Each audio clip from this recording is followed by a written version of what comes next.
Welcome to the news of the week.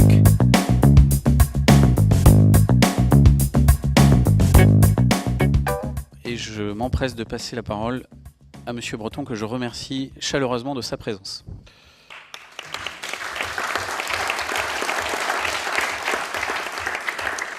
D'abord, je voudrais vous remercier de m'avoir invité pour m'adresser à vous aujourd'hui sur un sujet qu'évidemment vous connaissez tous. En fait, je vais vous dire avec mes mots ce que vous ressentez tous et ce que vous vivez quotidiennement, puisqu'au fond, de là où nous sommes, nous tous qui sommes ici à la tribune, on a la capacité, évidemment, et l'occasion de nous exprimer dans les médias, dans le monde académique, devant des entreprises, des organisations intergouvernementales. Et donc, au fond, vous allez entendre avec mes mots ce que je vis moi-même et ce que je ressens de ce que vous vivez. Et puis aussi les combats que je mène, et notamment, comme vous l'avez rappelé tout à l'heure, pour une harmonisation au niveau européen des régulations sur les données, et j'y reviendrai tout à l'heure. Je voudrais vous dire aussi que je suis très heureux de me retrouver dans cette salle.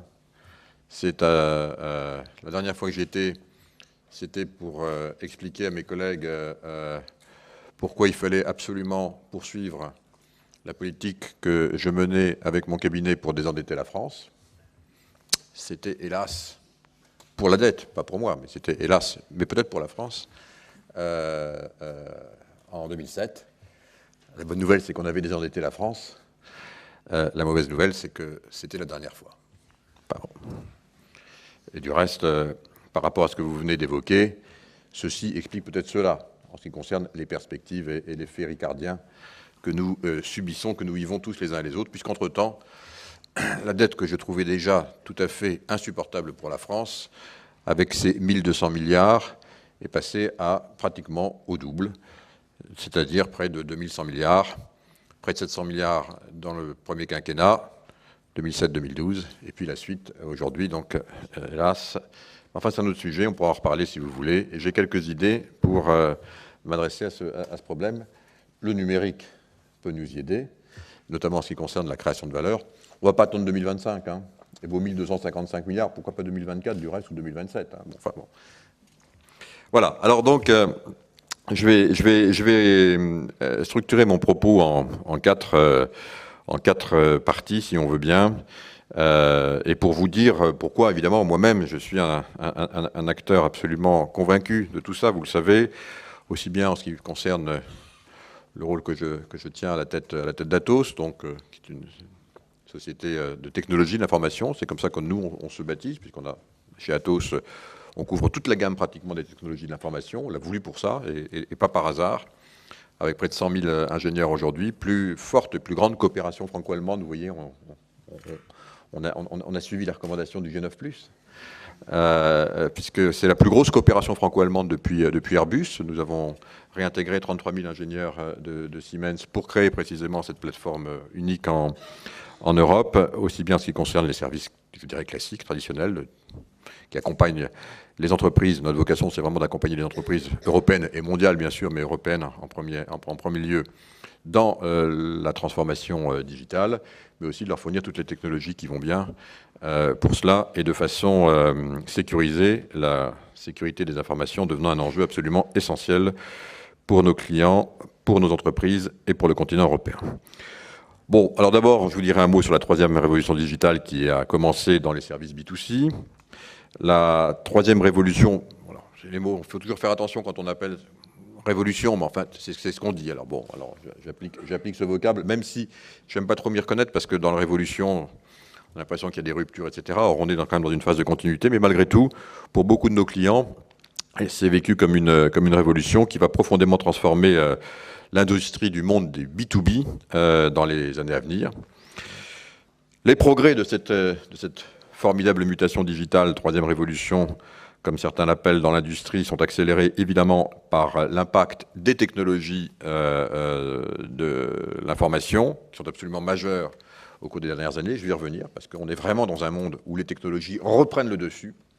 C'est peut-être pour ça, du reste, que les entreprises françaises, les start-up françaises sont en avance, parce que nous avons des ingénieurs. On a réussi à garder avait privilégié, Yves, cette capacité à avoir non seulement, pas uniquement des softwaristes, comme le font beaucoup de pays, comme par exemple l'Inde. Nous, on forme vraiment des ingénieurs, et des ingénieurs complets, et de plus en plus, dans cette révolution, dans le big data, il faut avoir une formation d'ingénieur complète. Et vraiment, je le plaide, et je le dis tous les jours, et je me réjouis du reste d'avoir Yves Poilane à mes côtés. On a un partenariat du reste important avec Atos. Oui, je suis parrain de Promo, effectivement. Oui, mais enfin bon, ça c'est. Mais c'est vraiment très important et c'est un atout formidable de notre pays. Puis enfin, la quatrième partie de mes propos concernera évidemment cette chance que je considère être pour la France et pour l'Europe, si nous savons la saisir. Et c'est pour ça que j'étais très heureux que vous m'ayez invité ce soir, parce que je suis prêt évidemment à saisir toutes ces opportunités pour aider tous ceux et toutes celles qui, comme vous, consacrent beaucoup de leur énergie, de leur temps, pour précisément militer dans ce domaine. Alors bon, tout d'abord, rappelons très rapidement que cette digitalisation, comme on dit, j'aime pas les néologismes franglais, mais enfin on en emploie beaucoup dans notre activité. Alors on essaie de les réduire au maximum, mais enfin malgré tout, on se corrige pas. C'est pas une transformation ordinaire, c'est une mutation de longue durée, très profonde, qui a l'image de certaines grandes révolutions. On peut la comparer à l'électricité, par exemple, remet en cause profondément les règles du jeu établies dans la quasi-totalité des secteurs de notre activité. Alors évidemment, les comprendre et les anticiper, c'est pas toujours facile, on le voit aujourd'hui. Vous avez rappelé tout à l'heure Uber et autres, évidemment c'est des crises. Hein. On se souvient des canuts de Lyon. J'étais il y a encore quelques jours sur une chaîne de radio et l'intervieweur qui me demandait mais enfin, comment vous réagissez à tout ça, Uber, etc. Je lui rappelais ce petit texte, ce sophisme économique de Frédéric Bastiat que je trouve très éclairant, dans lequel Frédéric Bastiat, qui est un penseur économique libéral, hein, évidemment, s'il en est, mais enfin, c'était quand même en 1848. C'est même précisément en 1849 qu'il avait écrit ce petit sophisme dans lequel il avait apostrophé dans ce lieu ici. Donc c'était évidemment la monarchie de Juillet. Il avait apostrophé les députés. Il leur avait fait une pétition en disant écoutez, c'est absolument un scandale.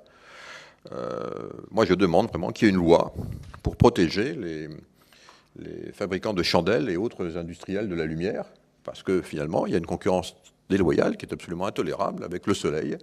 Et donc, je demande que les députés prennent leurs responsabilités et interdisent les fenêtres et autres lucarnes, parce que finalement, ça nous fait une concurrence déloyale. Voilà.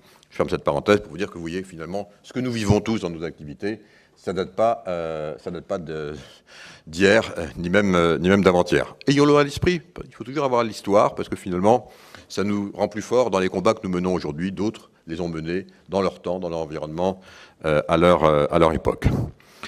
Ceci dit, en moins de 10 ans, cette digitalisation est devenue vraiment mondiale, intergénérationnelle, mobile, collaborative évidemment, connectée en permanence, vous le savez tous, connectée aux objets bien entendu, mais aussi de plus en plus surabondante en informations. Alors, la loi de Moore, c'est pas à vous que je vais l'appeler, hein, Yves. Tu l'enseignes tous les jours à tes étudiants, hein, mais enfin, malgré tout, dans la matière d'information, on n'est pas encore au bout, puisque tous les 18 mois, là c'est les 18 mois, bon, 1 an, 12 mois, 18 mois, on double le nombre d'informations qui sont générées par l'ensemble de l'activité humaine. Depuis, alors là, on va un peu plus loin même encore que la loi de Moore, puisqu'en fait, on remonte à l'histoire de tout début de l'humanité, le premier homme, jusqu'à aujourd'hui, et tous les 18 mois, on double toute l'information que tous nos ancêtres et nous-mêmes avons créée. Donc voilà, donc c'est effectivement, vous le savez, hein, c'est effectivement ce qui fonde notre activité. Et c'est le traitement de ces informations et de cette vague, ce tsunami permanent dans lequel on est enrôlé, qui va créer évidemment la richesse, et on en est tous convaincus, mais aussi des bouleversements assez profonds en matière de transformation économique, de création de richesse, d'organisation sociale, de nos vies, de la société, de distribution de richesse, etc. On ne va pas remonter évidemment sur les différentes étapes, même si la première révolution avant notre ère, c'était évidemment l'invention de l'écriture, mais on est quand même dans cette lignée. C'est pour ça que c'est toujours pareil, c'est pas inutile de revenir un petit peu sur les éléments historiques qui fondent un peu l'environnement dans lequel nous sommes aujourd'hui. Quelques-uns écrivaient, pour quelques-uns, des données utiles. On est vraiment dans la rareté, et là encore avec avec le style lapidaire qu'on retrouve encore au frontispice des temples qui sont encore debout aujourd'hui, notamment à Parthénon en Grèce. En fait, on écrivait lapidaire, c'était évidemment parce qu'on avait un marteau et un burin et qu'on écrivait quelques phrases. Ces quelques phrases, elles n'avaient pas vocation à être envoyées auprès de tout le monde, mais que tout le monde vienne les lire sur un lieu assez restreint. C'était le support, évidemment, qui limitait, mais enfin, malgré tout, qui permettait d'avoir cette capacité de communiquer les uns les autres. L'imprimerie, évidemment, ensuite, elle permet à quelques auteurs d'être lus par un plus grand nombre. Donc on passe de quelques-uns à quelques auteurs vers le plus grand nombre. Et puis aujourd'hui, évidemment, cette troisième révolution, on la vit tous. Ce que je dis, ça vous semble évidemment évident, mais c'est évidemment chacun, grâce à son smartphone, qui peut à la fois produire des informations. Il est au fond le centre. Je me souviens quand j'étais président de France Télécom, c'était vraiment... du reste... Tu t'en souviens, puisque tu étais un de mes collaborateurs brillants. Et la première... Je me souviens, lorsque j'arrive à France Télécom, c'est une petite anecdote, on était déjà, vous voyez, comme quoi, il y a des choses comme ça. Moi mon sparadrap du capitaine Haddock, c'est la dette. J'arrive à France Télécom parce que, vraiment, on m'appelle, parce que c'était vraiment une situation inextricable. France Télécom croulait sous 72 milliards d'euros de dette. Et puis vraiment, voilà, le cours était passé en quelques semaines de 200 € à 6 €. Et donc c'était une situation désespérée, tu t'en souviens, Yves. Et je me souviens, j'ai une première réunion avec le comité exécutif, je leur ai dit, écoutez, dans le monde des télécoms, au fond, la Terre était plate, et maintenant elle est plus plate. Elle était plate parce que, bon, on faisait des autocommutateurs, on avait des lignes, et on avait effectivement, on allait de l'autocommutateur au client final. Et puis pour aller communiquer à un autre, on remontait le client final, il remontait un autocommutateur, et puis il allait à un autre client final. En fait, on était vraiment sur une si on prenait cette image, la planète Télécom était une planète, c'était plan, c'était un disque. Ça rappelle évidemment d'autres visions anthropomorphiques de notre environnement. Et je fais ça, j'avais dit à mes nouveaux collaborateurs, mais au fond, quelle est en topologie la surface pour laquelle tous les points sont le centre de cette surface. Alors là, évidemment, ils sont mis, ça a rappelé leur souvenir de Topin, les uns les autres. Il fallait quand même se faire bien voir, le nouveau président qui arrive. Et il y en a un qui a trouvé. Il a dit, Monsieur le Président, c'est une sphère. Et oui, c'est une sphère. Et bien, je vous annonce aujourd'hui qu'on vient de découvrir que la planète Télécom n'est pas plate, mais c'est une sphère. Et pourquoi c'est une sphère? Parce qu'effectivement, le client final, il n'est pas le bout du bout, il est le centre de son propre univers.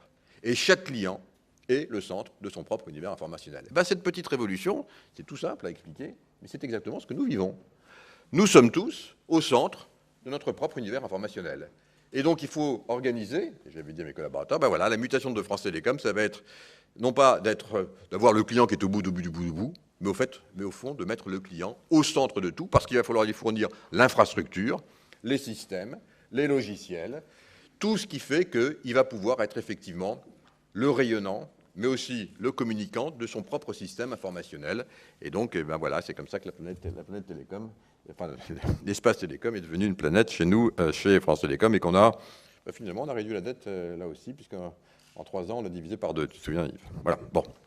En tout cas, vous savez tout ça. On est donc maintenant au centre de notre propre univers informationnel, et c'est évidemment ce qui change tout. Avec une mise en évidence absolument considérable de la donnée comme la ressource pour ces fameuses plateformes qui se sont développées afin de permettre l'émergence de marchés bifaces. C'est très important, les marchés bifaces, parce que c'est ce qui structure en économie, Uber, et qui a valu du reste à Tirole le prix Nobel d'économie. C'est vraiment... Donc on n'a pas bien encore compris en France que les travaux de Tirole nourrissent complètement cette révolution digitale, avec cette fameuse réflexion et analyse très profonde qu'il a menée sur le marché biface et sur la pertinence du marché biface, qui s'adapte totalement du reste à notre environnement digital, où une des faces, les clients acceptent de partager leurs données avec des fournisseurs de services, de transport, d'hôtels, d'assurance, que sais-je. L'autre face, pour autant que ces fournisseurs acceptent évidemment de financer une micro-partie chacun du coût des infrastructures. Et finalement, c'est comme ça que cette logique économique, elle fonctionne. Elle a son prix Nobel maintenant, il est français, donc on est très honoré et très heureux. C'est un génie, absolument. Ingénieur, oui, ingénieur polytechnicien, oui, tout à fait. Les deux seuls prix Nobel d'économie français ont été ingénieurs. Pour l'instant, il y en aura peut-être d'autres à voir. Il ne peut pas s'empêcher de... Voilà, non, mais il y en aura d'autres. Du reste, tous les prix Nobel de physique ne sont pas ingénieurs. Je me rappelle, Anthony, pas polytechnicien. Ah ben voilà. Bon, donc c'est vraiment ces marchés bifaces, c'est ce qui structure complètement ce monde que vous vivez. Il faut l'avoir en tête. Et là aussi, intéressez-vous à ça, parce que je crois que c'est important qu'en pédagogie, on soit tous les uns et les autres en capacité d'expliquer, de rationaliser, de mettre de la rigueur derrière ce que nous vivons. On est déjà maintenant quand même, on a notre prix Nobel, voilà, qui structure notre marché. Cette révolution des données que nous voyons, elle est évidemment, on le sait tous, que la partie émergée dans le monde de la vie connectée, qui rythme évidemment toutes nos vies, à la maison, au travail, dans nos voitures, le télétravail. En 93, j'avais commis un rapport, le télétravail en France. Vous voyez, comme il a fallu 20 ans, 25 ans pour que ça devienne quasiment une réalité. En tout cas, nous, chez Atos, on a à peu près la moitié des collaborateurs qui sont en télétravail. Et toutes les entreprises du reste informatique, aujourd'hui de services, de développement, utilisent abondamment, mais les autres aussi, du reste, le télétravail. Ce véritable tremblement de terre, en fait, dans le monde de la consommation B2C, il va être suivi dans les quelques années qui viennent, à mon avis l'horizon c'est 5 ans, par des ondes de choc qui vont vraiment révolutionner, on le vit tous les jours maintenant, nos entreprises. On a commencé par le B2C, je rappelais la planète télécom qui était celle, on était tous le centre de notre propre univers privé, d'abord informationnel, et puis ensuite en termes de relations de travail, et cette révolution maintenant. Et c'est assez curieux parce que d'habitude c'est plutôt l'inverse. Dans les grandes mutations technologiques, c'est les grandes mutations technologiques qui vont se développer dans l'entreprise, qui ensuite vont se développer chez le client. Et là, on a passé finalement, on passe par le client pour remonter ensuite dans l'entreprise et dans le B2B. Et cette grande révolution, la digitalisation, alors avec les néologismes dont il a le secret, je parle évidemment de Maurice Lévy, qui s'appelle ubérisation. On est les seuls, du reste, ubérisation, c'est pas un mot anglais. Hein.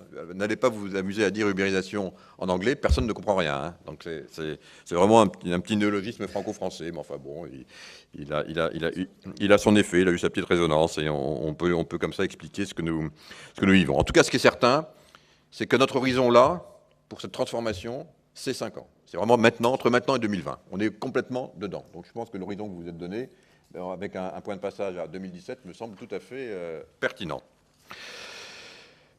Évidemment, dans le monde du B2C, même si nous, on avait de l'avance dans les infrastructures et les technologies, le GSM, le Minitel, qui était quand même une vraie innovation, les États-Unis ont pris une avance ensuite dans le B2C, à partir des années 90-2000 jusqu'à maintenant. Et là, dans le B2B, tout est de nouveau ouvert. Et c'est effectivement une opportunité formidable qui s'ouvre à nous et qu'il convient de saisir. Et moi, je suis absolument convaincu qu'on a vraiment tout ce qu'il faut en main aujourd'hui. Les entreprises, les grandes entreprises, quand même bizarre, mais les plus grandes entreprises aujourd'hui de transformation technologique sont européennes et même françaises. On prend Capgemini, on prend Staria, Sopra, on prend nous-mêmes. On est des très grandes entreprises mondiales. Dans les 3 premières, si je les prends en taille, on va faire, nous, cette année, près de 13 milliards d'euros de chiffre d'affaires. Dans les 3 premières, si je prends l'Accenture, si je prends Capgemini, pour nous, c'est curieux, les trois présidents sont français. C'est peut-être le hasard, hein. Enfin, je sais pas, en termes, Hermelin, moi-même, c'est peut-être aussi parce que nos écoles d'ingénieurs et notre formation nous prêtent à ça. Je l'ai dit avant lui, comme ça lui permet d'éviter de le dire. Alors le deuxième point que je vais adresser, c'est évidemment cette 3e révolution digitale. Elle va évidemment maintenant, puisqu'on parle de sa pénétration en entreprise, elle va profondément transformer, d'abord, tout le secteur industriel. On va parler évidemment dans quelques secondes de 4.0. C'est vraiment par le biais de la transformation industrielle qu'on voit, nous, les plus grandes transformations arriver très, très, très rapidement, avec des choses tout à fait intéressantes. Alors, les initiatives, elles sont prises en Allemagne, on se dépose en Allemagne. Encore une fois, là encore, vous avez parfaitement raison. Du franco-allemand, Alors, je suis vraiment, moi, je vis tous les jours ce franco-allemand. Sans franco-allemand, il n'y a pas d'Europe. Et sans Europe, il n'y a pas d'avenir. Donc c'est vraiment indispensable. Et je trouve qu'effectivement, nos amis allemands ont démarré assez fort, assez vite le programme Industrie 4.0. Par les hasards de la vie, Atos, qui a son premier actionnaire et premier client, est Siemens. Notre première géographie, c'est l'Allemagne. Hein. Donc on est très, très, très associés, Hubert, tu le sais, aux définitions auprès de la chancelière du reste sur le 4.0. Donc ce qu'on ne sait pas, c'est que finalement, c'est une entreprise... Alors on dit qu'on est français parce qu'on a, mais enfin on est une entreprise européenne. Nous sommes une SE puisqu'on a fait évoluer notre statut de SA en société européenne. On est très associés donc sur les réflexions qui sont menées donc par la chancellerie et par l'écosystème allemand sur l'industrie 4.0, mais aussi évidemment un tout petit peu plus tard, mais pas trop non plus, sur ce qui se passe maintenant en France de façon très opportune avec le programme l'équivalent du 4.0 qui est l'industrie du futur. Et qui vise évidemment à nous inscrire dans cette nouvelle phase. Les objectifs, je le rappelle, du programme Industrie 4.0 et Industrie du futur qui sont encore une fois maintenant assez harmonisés. Il y a eu du reste un sommet numérique qui s'est tenu à l'Élysée juste avant Noël et qui a bien harmonisé tout ça, qui était positif. Alors ces objectifs, c'est évidemment, 1, réduire le time to market, 2, augmenter la flexibilité, et 3, évidemment, améliorer l'efficacité. Ce programme, il est né, donc, je le rappelais, en Allemagne en 2011. L'idée au début, c'était toujours d'augmenter d'avoir une meilleure automatisation, augmenter les capacités de production, mais il se trouve aujourd'hui totalement confronté à l'accélération de la révolution digitale, telle qu'on vient de la rappeler, puisque l'industrie doit se transformer en profondeur pour tirer le parti de cette révolution. Les objets et les services vont être évidemment de plus en plus connectés. Ils vont donc pouvoir générer eux-mêmes des alertes en cas de mauvais fonctionnement, ainsi que des données précieuses sur l'utilisation des sites industriels et de production. Les données générées par les objets sont combinées avec l'expérience des clients pour donner aux industriels les éléments essentiels afin de concevoir la prochaine génération de produits et de services et de réduire comme ça, évidemment, le cycle de création de nouveaux produits. Le retour sur investissement des coûts entraînés par Industrie 4.0 est calculé, programmé pour trouver sa justification dans des gains de productivité assez considérables, mais aussi de flexibilité et d'accélération de mise en place sur le marché. On a commencé à chiffrer ça et c'est quand même tout à fait significatif, hein, puisqu'on pense que désormais, on le voit, on a par exemple nous-mêmes passer en 4.0 tous les 160 sites industriels de Siemens. C'est-à-dire qu'on a tout numérisé. Chaque usine a une usine virtuelle qui lui est associée, hein, évidemment, avec une capacité d'entièrement numériser. Il y a des milliers, des centaines de milliers de capteurs, évidemment. Les données sont stockées. Importance de la donnée. Importance de la donnée, du reste, relocalisée près du centre de production. Et donc, on voit qu'on a vécu pendant un moment le succès foudroyant du cloud computing, on y est encore, mais maintenant on n'est plus dans le cloud, hein, Hubert, on commence maintenant à être dans le fog computing, les données sont tellement lourdes et tellement près des sites qu'elles sont localisées, on n'a plus la capacité, ça coûte trop cher du reste de les mettre dans un nuage, et nous on pense que là, 2020, on sera même avec Hubert, en fait, chez Atos, j'ai créé ce que j'avais créé chez France Télécom, c'est-à-dire une communauté scientifique, dont je me suis primus inter pares autodésigné président. Et j'ai un coprésident qui fait tout le travail, qui est Hubert Tardieu, que tout le monde connaît, qui est ici. Et en fait, on est maintenant avec Hubert en train de réfléchir avec nos scientifiques. Donc on réunit les meilleurs scientifiques du groupe, on en a quelques centaines, hein, tous des PhD qui sont extrêmement compétents, pas que des polytechniciens du reste, mais un certain nombre d'entre eux le sont. Et on est en train de réfléchir au concept de swarm computing, c'est-à-dire l'informatique en essaim, c'est-à-dire avec localisé, et avec évidemment une capacité pour les systèmes que nous mettons en proximité des centres industriels d'apprendre, de capter de la donnée évidemment en temps réel. Alors tout ça c'est in-memory, hein, évidemment, donc les serveurs in-memory deviennent de plus en plus importants, d'où pour nous la très grande importance d'avoir acheté Bull et d'avoir la capacité d'avoir nos propres in-memory serveurs, les meilleurs du monde du reste d'après Gartner.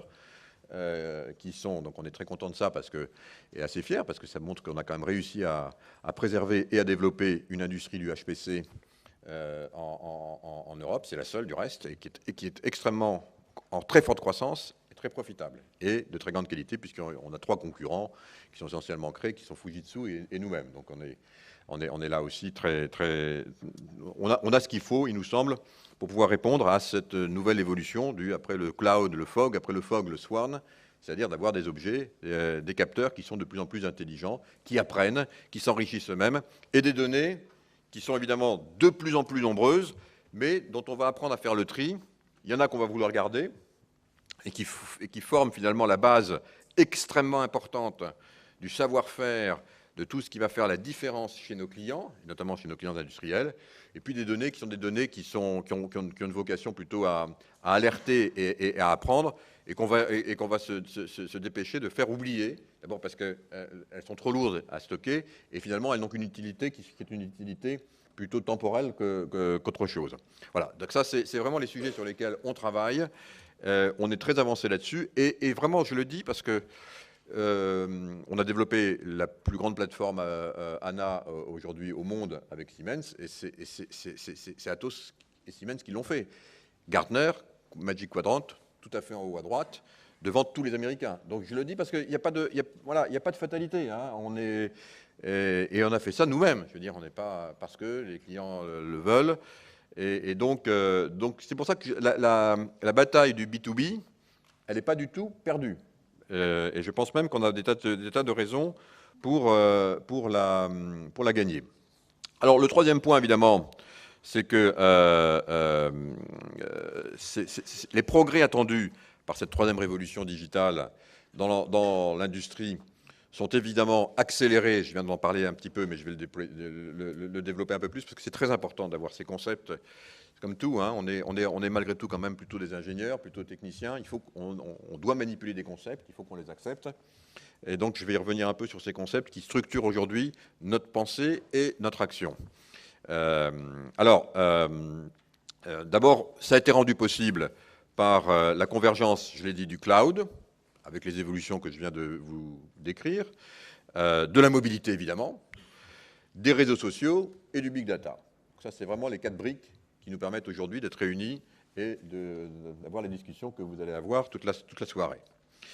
Le big data étant évidemment compris comme la capacité à traiter dans le cloud pour l'instant, dans le fog et puis ensuite dans le swarm, les données collectées grâce à l'utilisation d'applications mobiles, évidemment aux réseaux sociaux.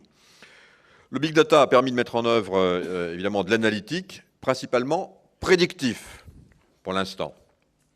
Alors il y a évidemment, on ne peut ne pas parler du web scale computing, hein, qui permet de rendre plus élastiques les ressources de calcul et de stockage au plus près aujourd'hui des sites, permettant aux plateformes de conserver la même architecture, ce qui est très important, y compris, et vous le vivez tous les jours, quand le marché va passer, biface du reste, va passer de quelques centaines de clients à quelques millions ou centaines de millions de clients. Et ça, c'est très très important, parce que c'est une vraie révolution.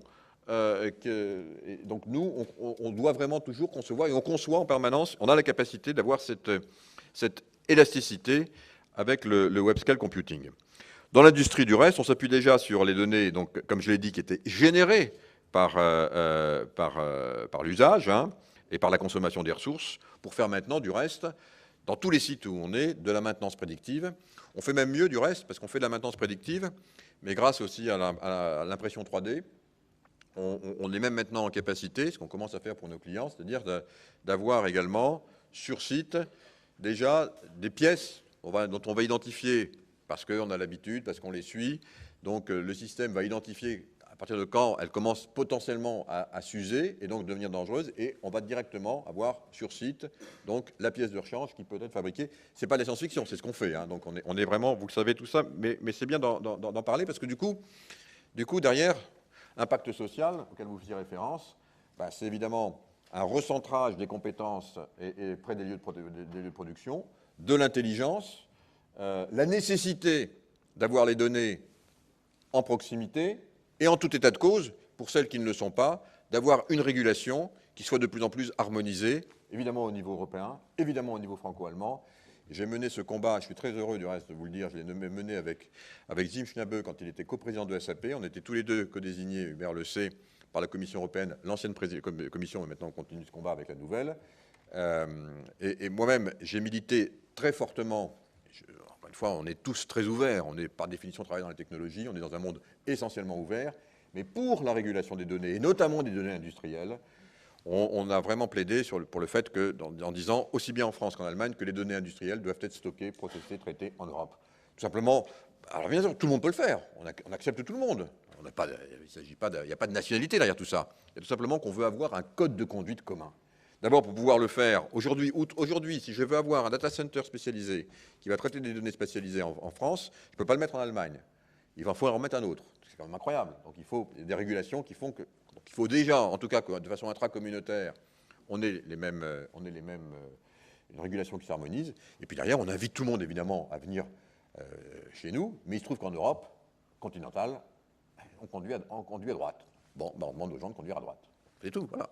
Il se trouve aussi que, par exemple, à partir du moment où il faut une licence pour ouvrir un débit de boisson, on se dit que c'est peut-être pas complètement idiot de dire que pour traiter des données, il faut aussi avoir une licence. C'est peut-être pas complètement idiot. Voilà. On n'est pas non plus des... Quand j'ai pris soin de vous citer Bastia au début, donc ça montre que j'ai quand même une pensée libérale qui est assez articulée, mais je sais qu'en bon libéral, qu'il faut aussi un bon État qui régule bien. Pas trop, hein, mais qui sache réguler là où il faut. Et ça, on en est encore loin, et il va falloir évidemment y travailler. Y travailler avec des gens comme vous, parce que c'est votre monde et c'est votre milieu.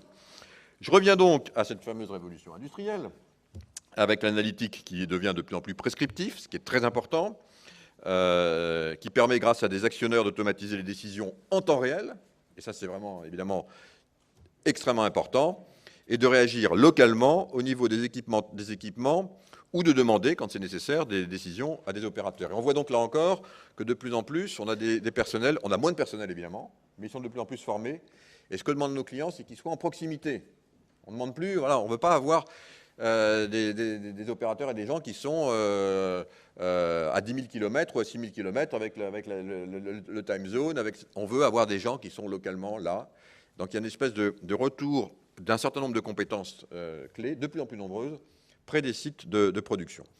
Un mot évidemment sur l'Internet des objets, qui a longtemps été vu comme pyramidal, et dont on sait maintenant, de façon assez certaine, hein, Hubert, en tout cas nous c'est notre vision, qui va se transformer en Web of Systems, dans lequel des milliards d'objets intelligents, alors là on sait les chiffrer, hein, il y a 25 milliards aujourd'hui, 50 milliards en 2020, et sans doute 80 milliards en 2025, alors là aussi on est 5 minutes, voilà, d'accord.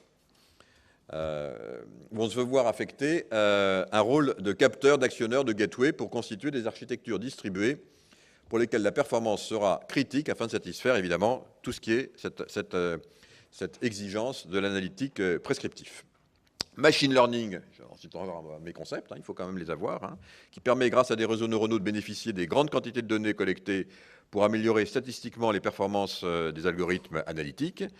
Et là encore, la structure future de l'Internet des objets va permettre de bénéficier du machine learning dans les gateways au plus près des équipements pour la réaction de routine et disposer des technologies dites de deep learning, donc toujours pareil localement, on est vraiment dans le sword computing, dans les grands data centers équipés de supercalculateurs HPC. Et là encore, il est indispensable d'avoir aujourd'hui, dans les grands data centers qui traitent les données, des HPC totalement sécurisés et de plus en plus dédiés à des tâches particulières. Et c'est encore ce que nous avons, c'est pour ça qu'on a décidé de revenir maintenant au plus près également du matériel. La sécurité, un élément absolument essentiel.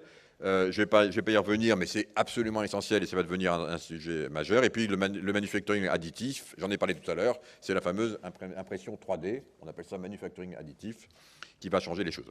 Enfin, et pour finir, donc je dirais que cette troisième révolution digitale, c'est vraiment une chance pour la France, parce qu'encore une fois, nous avons vraiment tout ce qu'il faut aujourd'hui en matière d'intelligence, de compréhension. Croyez-moi, on n'a rien à envier à nos amis anglo-saxons, américains, chinois ou russes, ou indiens. On n'a rien à envier. On a vraiment, je crois, une parfaite compréhension des mécanismes. On a le monde académique qui est extrêmement lié. Je ne vais pas parler encore de quantum computing, etc. Mais ça reviendra pour l'année prochaine quand vous m'inviterez. Vous parlez du rôle de la physique quantique qui va être absolument majeur dans notre activité, y compris pour la cryptologie. Mais on y reviendra, ça, si vous voulez, sur un autre sujet. Mais ne le négligez pas, c'est majeur. Et on a une très bonne école en France qui va penser sur ces sujets. Donc, écoutez, moi, je suis extrêmement optimiste. On a parfaitement compris les mécanismes. On a les entreprises, on a les start-up, on a le G9+. Qu'est-ce que vous voulez de plus? Il faut avoir, et c'est pour ça que je finis là-dessus, des députés, des politiques qui comprennent ce que nous vivons tous et pour lesquels on va leur demander pas de faire beaucoup de lois.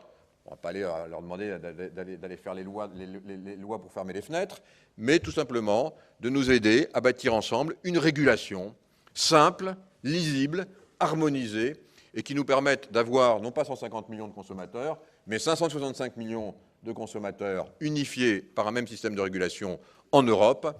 C'est vraiment, je pense, à portée de main, et donc je suis assez optimiste, et je vais lire avec beaucoup d'attention vos travaux, parce que je suis sûr que ça va nous éclairer, et éclairer ceux qui vont avoir à légiférer, pour nous permettre de nous donner le cadre nécessaire à notre développement, que je prédis brillant. Merci.